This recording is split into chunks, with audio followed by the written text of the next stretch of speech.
नमस्कार जय जगन्नाथ। आज समस्त अंगनवाड़ी केन्द्र मानक पालन होउची ओजन उत्सव।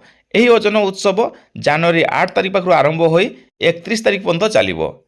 एथिरे विशेषकर छुआ मानकर समस्तंकर ओजन नियाजिवो, सेमानंकु उचित श्रेणी विभाग करा जिवो। कहिबार अर्थात सेमानंकु कैटेगरी वाइज अर्थात साम माम एससीडब्ल्यू नॉर्मल ए समस्त चिन्हट करा जिवो। आउ सेमाने आवश्यक करुवा श्रेणी अनुଯାୟୀ सेमानंकु सेवा प्रदान करा जिवो। तेणु जो अपहंच दुर्गम अंचल अच्छा सेमानंकर मध्य ओजन नियाजिवो आउ सेमानंकु उचित सेवा प्रदान करने सहित सेमानंक मान वृद्धि करने प्रथम लक्ष्य होची ओजन उत्सवर। यही ओजन उत्सव रे केवल अंगनवाड़ी कर्मी नुहे समस्त लाइन डिपार्टमेंट जथा पीआरआई मेंबर जथा एएनएम जथा आशा जथा अन्यान्य लाइन डिपार्टमेंट कर्मचारी माने शिक्षक मानकु इंक्लूड करा जिवो। आउ तांकर उपस्थिति रे पिला मानकर ओजन आउ उच्चता को निरीक्षण करा जिवो। ए नहीं महिला और शिशु विकास विभाग एक चिठी जारी करछंती। कौन से चिठी रे उल्लेख अछि किपरि पालन करा जिवो, किए किए सामिल हेबे, कौन रही संपूर्ण गाइडलाइन चलंतु जानिबा। देखंतु ये होची सेही चिठी जहा की सरकार जारी करछंती, जार संख्या रही 426 आउ जहा को 4/1/2025 रे जारी करा जाईछि। जारी किए करछंती ना श्रीमती सुभा शर्मा, प्रमुख शासन सचिव महिला और शिशु विकास विभाग। क्या जारी कराई ना समस्त जिलापाल को यह जारी कराई। विषय वस्तु कौन रही शिशु मान अभिवृद्धि आकलन निमंते स्वतंत्र अभियान ओजन उत्सव द्वितीय पर्याय। कौन लिखाई चिठी रे समग्र राज्य रे 0 ରୁ 6 वर्षर शिशु मान शारीरिक आकलन निमंते चलित वर्ष अगस्त 2024 रे ओजन उत्सव प्रथम पर्याय स्वतंत्र अभियान सफलतार सहित आयोजन करा जायथिला। उक्त स्वतंत्र अभियान माध्यम राज्यर 99.85% शिशु मानकर ओजन और उच्चता सफलतापूर्वक निरीक्षण करा जायथिला। यह केवल आपण मानक सहयोग एवं निष्ठापर सहभागिता जोगु संभव हो पारिला।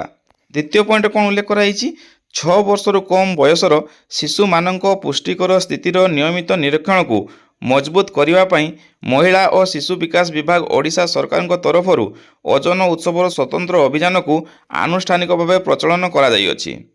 चलित वर्ष यार द्वितीय पर्याय 8 ରୁ 31 ଜାନୁଆରୀ 2025 पर्यंत समग्र राज्य में आयोजन करा जाउछि।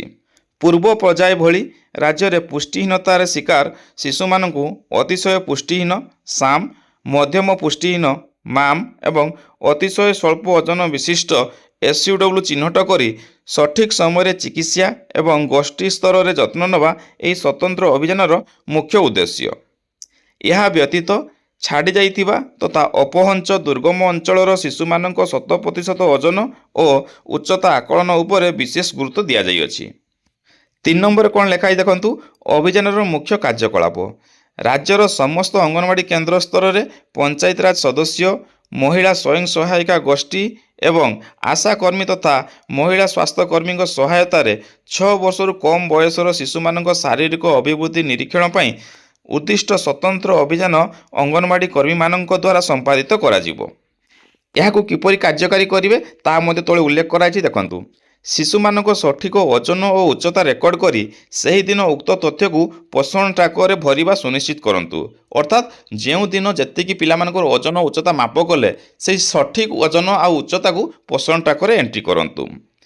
मध्यम पुष्टिहीन बा माम एवं अतिशय स्वल्प ओजन विशिष्ट अर्थात एससीडब्ल्यू वर्ग शिशु मानकु चिन्हट करी सेमानंकु मुख्यमंत्री संपूर्ण पुष्टि योजना जोटा कि एमएसपी आमे कहूँ अधीन नाम पंजीकरण करी उपलब्ध समस्त सुविधा प्रदान करंतु। अर्थात आमे कौन करिबा ना माम आउ एससीडब्ल्यू चिन्हट करिबा आउ समानकु एमएसपी रे मिसेइबा। तापर कौन लिखाई देखंतु एतद व्यतीत समस्त अतिशय पुष्टिहीन अर्थात साम शिशु मानकु महिला स्वास्थ्यकर्मी स्वास्थ्य अधिकारी द्वारा परीक्षा कराई सेमानकु पूर्ण आहार बा सीमाम कार्यक्रम रे अंतर्भुक्त करांतु एवं स्वास्थ्यगत जटिलता थिबा अतिशय पुष्टिहीन बा साम शिशु मानकु आवश्यक चिकित्सा पई निकटस्थ स्वास्थ्य केन्द्र तथा पीएचसी बा सीएचसी बा पुष्टि साधन केन्द्र एनआरसी को पठांतु। आउ कौन करिवे ना यही ओजन उत्सव माध्यम आपण माने साम पिला को बाहर करिवे, साम पिला अछंती ना नहीं तार परीक्षा करिवे, तांको परीक्षा कला परे सी सीमाम खाइबो ना पीएचसी सीएचसी को बा एनआरसी को रेफर हबो ता सुनिश्चित करी ताको सेवा प्रदान करिबा।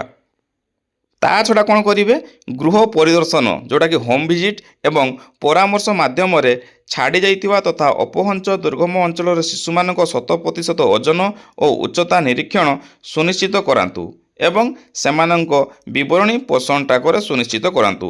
ଯେଉଁମାନଙ୍କର ଘର ଇନଫେରିୟର ଏରିଆରେ ଅଛି ବା ଦୁର୍ଗମ ଏରିଆରେ ଅଛି ସେମାନଙ୍କର କିପରି ଓଜନ ହୋଇପାରିବ ସେଥିପ୍ରତି ନିଶ୍ଚିତ ପଦକ୍ଷେପ ନେବେ ଆଉ ସେମାନଙ୍କର ଓଜନ କରିସାରି ତାଙ୍କୁ ପୋଷଣ ଟ୍ରାକରେ ଏଣ୍ଟ୍ରି କରିବେ।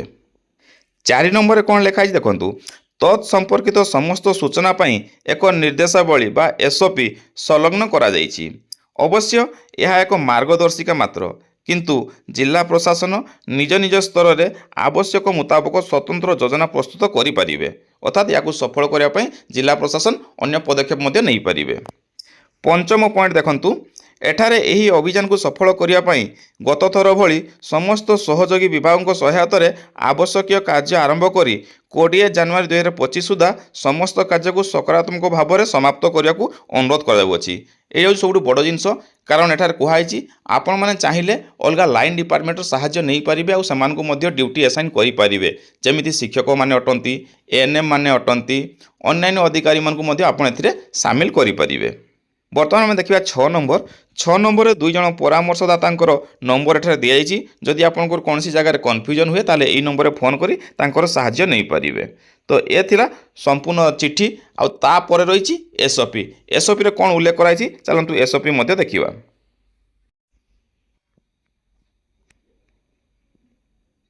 ଦେଖନ୍ତୁ SOPରେ କ'ଣ କ'ଣ ଉଲ୍ଲେଖ କରାଯାଇଛି ଚାଲନ୍ତୁ ପଢ଼ିବା। ଶିଶୁମାନଙ୍କ ମଧ୍ୟରେ ପୁଷ୍ଟିହୀନତା ଦୂର କରିବା ପାଇଁ ସମସ୍ତ ସହଯୋଗୀ ବିଭାଗର ସମନ୍ୱିତ ପ୍ରୟାସ ଆବଶ୍ୟକ, ଅର୍ଥାତ୍ ଲାଇନ୍ ଡିପାର୍ଟମେଣ୍ଟ କଥା ଏଥିରେ କୁହାଯାଇଛି, ଏବଂ ଅନ୍ୟାନ୍ୟ ପୁଷ୍ଟିକର ସମ୍ବେଦନଶୀଳ କାର୍ଯ୍ୟକ୍ରମରେ ନିୟୋଜିତ ହେବା ପାଇଁ ମିଶନ ଶକ୍ତି, ପଞ୍ଚାୟତି ରାଜ ଓ ପାନୀୟ ଜଳ, ସ୍ୱାସ୍ଥ୍ୟ ପରିବାର କଲ୍ୟାଣ ଏବଂ କୃଷି ବିଭାଗକୁ ଆବଣ୍ଟନ ବୃଦ୍ଧି କରାଯାଇଥିବା ବେଳେ ରାଜ୍ୟ ସରକାର ମହିଳା ଓ ଶିଶୁ ବିକାଶ ବିଭାଗ ଉପରେ ଗୁରୁତ୍ୱାରୋପ କରିଛନ୍ତି। ସରକାରଙ୍କ ଉଦ୍ଦେଶ୍ୟମୂଳକ ରଣନୀତିକୁ ବାସ୍ତବତାରେ ପରିଣତ କରିବା ଏବଂ ପରସ୍ପର ସହଯୋଗ ସହଭାଗିତା ଭିତ୍ତିରେ ପୁଷ୍ଟିହୀନତାକୁ ମୁକାବିଲା କରିବା ପାଇଁ ବିଭିନ୍ନ ବିଭାଗର ଅଧିକାରୀମାନେ ତୃଣମୂଳ ସ୍ତରରେ ଏକତ୍ରିତ କାର୍ଯ୍ୟ ଆରମ୍ଭ କରିବାକୁ ପ୍ରସ୍ତୁତ ଅଛନ୍ତି। ରାଜ୍ୟର ପ୍ରତ୍ୟେକ ଅଙ୍ଗନବାଡ଼ି କେନ୍ଦ୍ରରେ 0ରୁ ନେଇ 6 ବର୍ଷ ବୟସର ସମସ୍ତ ଶିଶୁମାନଙ୍କର ଓଜନ କରାଯାଇ ତତ୍ ସମ୍ପର୍କିତ ଅଭିବୃଦ୍ଧି ମନିଟରିଂ ତଥ୍ୟ ଅଙ୍ଗନବାଡ଼ି କର୍ମୀଙ୍କ ଦ୍ୱାରା ପୋଷଣ ଟ୍ରାକର ଆପ୍ରେ ରେକର୍ଡ କରାଯାଇଥାଏ। ତଥାପି ଏମିତି କିଛି ଅପହଞ୍ଚ ସ୍ଥାନ ଦେଖାଦେଇଛି ଯେଉଁଠି ନିୟମିତ ଅଭିବୃଦ୍ଧି ଆକଳନ କରିବା କଷ୍ଟକର ହୋଇଥାଏ। ତେଣୁ ଠିକ୍ ସମୟରେ ଶିଶୁର ଅଭିବୃଦ୍ଧି ଚିହ୍ନଟ ଏବଂ ଉଚିତ ପଦକ୍ଷେପ ଅଭାବରୁ ଏହି ପିଲାମାନେ ପୁଷ୍ଟିହୀନତାର ଶିକାର ହେବାର ସମ୍ଭାବନା ବଢ଼ିଯାଇଥାଏ। ଏହା ମଧ୍ୟ ଦେଖାଯାଇଛି ଯେ ପୋଷଣ ଟ୍ରାକର ଆପ୍ରେ ରିପୋର୍ଟ ହୋଇଥିବା ତଥ୍ୟ ଭିନ୍ନତା ଏବଂ ସଠିକତାର ଅଭାବ ରହିଛି। ଓଡ଼ିଶାରେ ଥିବା 74,192ଟି ଅଙ୍ଗନବାଡ଼ି କେନ୍ଦ୍ରର ପୋଷଣ ଟ୍ରାକରେ ରିପୋର୍ଟ ହୋଇଥିବା ତଥ୍ୟର ଗୁଣବତ୍ତା ଅବୈଧ ଏବଂ 100% ପିଲାମାନଙ୍କ ଅଭିବୃଦ୍ଧି ମୂଲ୍ୟାଙ୍କନ ନିତାନ୍ତ ଆବଶ୍ୟକ। କାର୍ଯ୍ୟର ପରିସର ଅଙ୍ଗନବାଡ଼ି କେନ୍ଦ୍ରମାନଙ୍କରେ 0ରୁ 6 ବର୍ଷ ବୟସର ସମସ୍ତ ଶିଶୁଙ୍କ ଶୀଘ୍ର ସ୍କ୍ରିନିଂ କରି SAM, MAM ଏବଂ SCW ଶିଶୁମାନଙ୍କ ଚିହ୍ନଟ ଏବଂ ସେମାନଙ୍କ ସ୍ୱାସ୍ଥ୍ୟ ଓ ପୁଷ୍ଟିକର ସ୍ଥିତିରେ ଉନ୍ନତି ଆଣିବା ପାଇଁ ଆବଶ୍ୟକ ପଦକ୍ଷେପ ଏହି ମାର୍ଗଦର୍ଶିକାରେ ବର୍ଣ୍ଣିତ ହୋଇଛି। ଏ ଥିଲା ସମ୍ପୂର୍ଣ୍ଣ SOP।